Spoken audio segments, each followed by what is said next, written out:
Okay, here we go again. So we're going to bring deletion to a close in this video. But before we do that, I want to make again, a modification to make the animation that happens when we transition into the editing state a little bit smoother. Let's see, if we add an item, just to demonstrate what we've got right now. If we add an item, we hit edit, there's a way to get this to animate in. It doesn't currently animate, it just kind of like jumps into that state. So I want to change one line down here in our set editing, which is self.tableview. This is in to-do list view controller. Self.tableview set editing, and you'll see there's a method we can call which allows us to pass in an animated flag. So I'm going to say editing.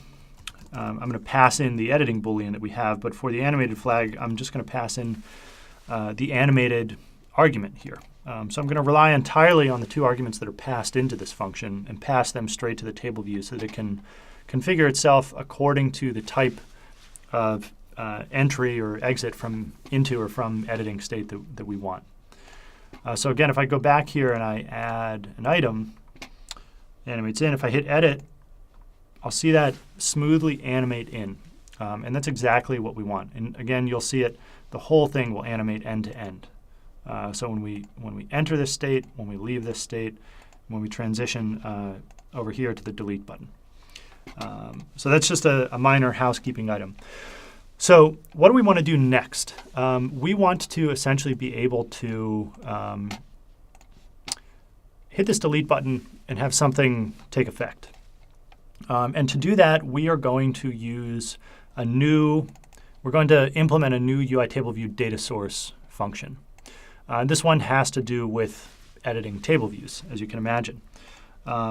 If I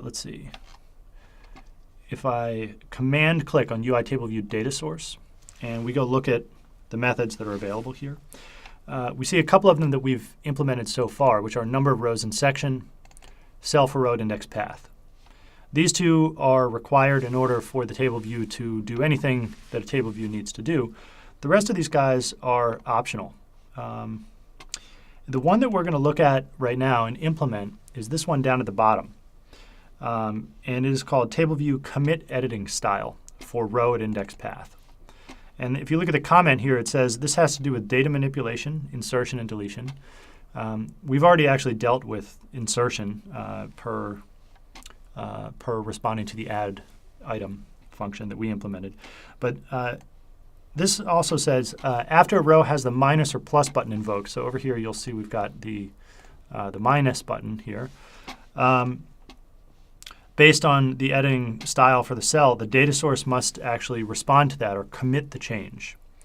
And that's it. So just a quick walkthrough of what's happening in table view and in the data source protocol. So in our section that we mark as UI table view data source, and we do that because we want to have a clearly delineated table of contents when we click on this drop down here. We want to see our table view data source functions grouped together in one place. I'm going to add a new function. And I'm going to say, and it's basically that one that we just looked at, table view commit editing style for row at index path.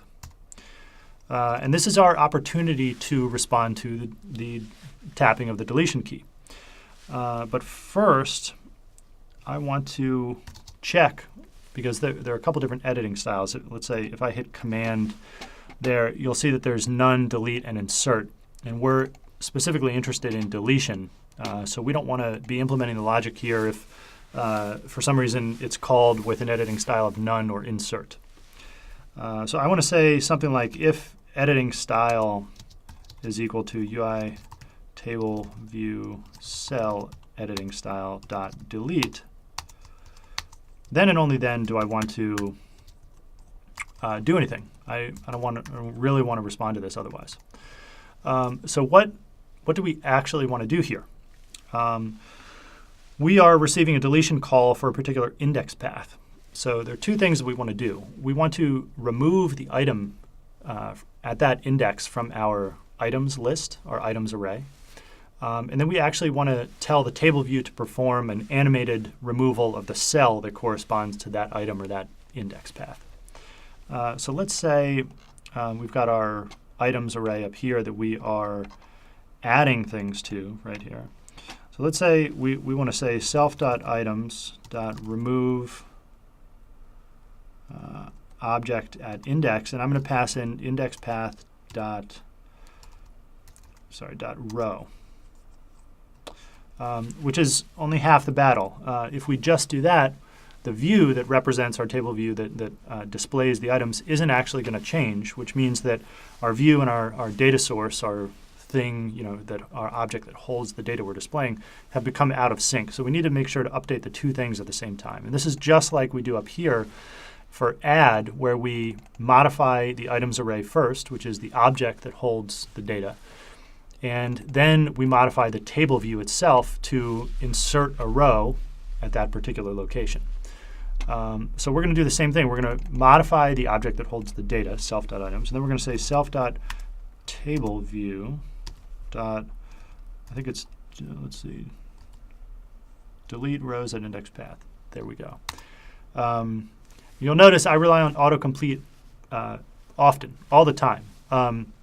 That's because when you begin to work with a few Apple APIs, a few Apple frameworks, and you gradually expand that repertoire of classes and Apple-provided code that you've interacted with, it is just an overwhelming amount of information. And it's virtually impossible for anyone to actually remember all of the nuances, all of the behavior that comes with each of those classes, those functions, properties, pieces of code, and especially because they change from OS release to OS release. iOS 9, when that was released, some things that had been convention before were deprecated, some were eliminated entirely, and many new things were introduced.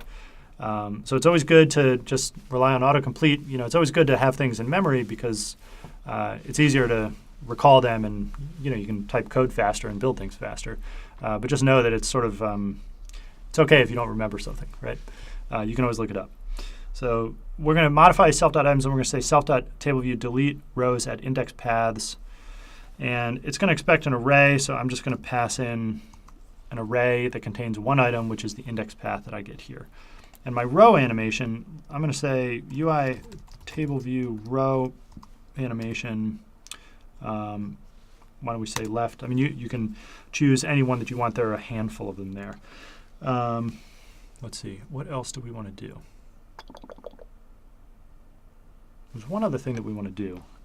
Let me, on camera, I'm going to do something unheard of. Nope, there's nothing else that we want to do. OK, cool.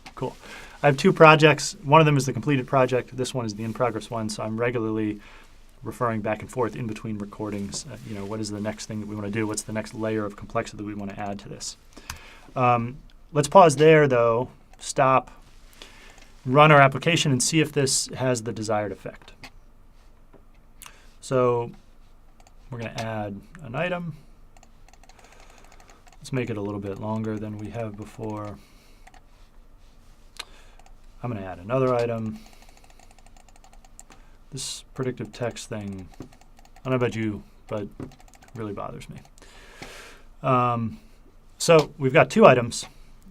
This is weird items. Anyway, if you hit edit, we'll enter the editing state. I'm going to tap here, and this is essentially me confirming. They make you tap it twice. I hit the delete button, and we'll see that it actually animates out to the left. And that's exactly what we want. We can hit done, and we can leave the editing state, and again, we can add items again.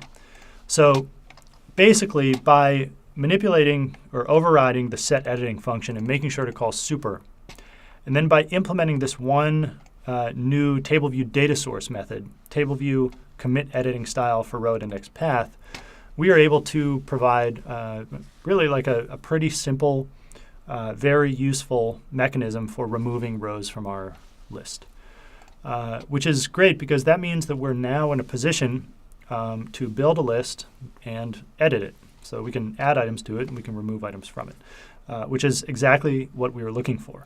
And that now allows us to move on to something which is sort of the heart of this this course here, is how do we persist the items in our to-do list across sessions? So if you notice that I just hit stop, which effectively quits the app, and then I run it again, my list is empty. And this kind of defeats the purpose of the whole application, right? If we have to have this thing open all the time, what can we do with it? We can't do anything with it. So what we really want to be able to do is when a user adds items to this list or deletes things from it, we want to persist the new state, the new contents of the list, the updated contents of the list, to disk, so that if the application crashes, if it's terminated, if the user quits it, next time the application is launched, we can pull that stuff from disk and make sure to populate the table view with that data. So basically, we can persist data across sessions. The last thing the user saw when they left the app is going to be the first thing they see when they return to it. And that's the heart of the matter. So with that, we'll conclude this, this video, and we'll move on to talking about that stuff, which is pretty cool.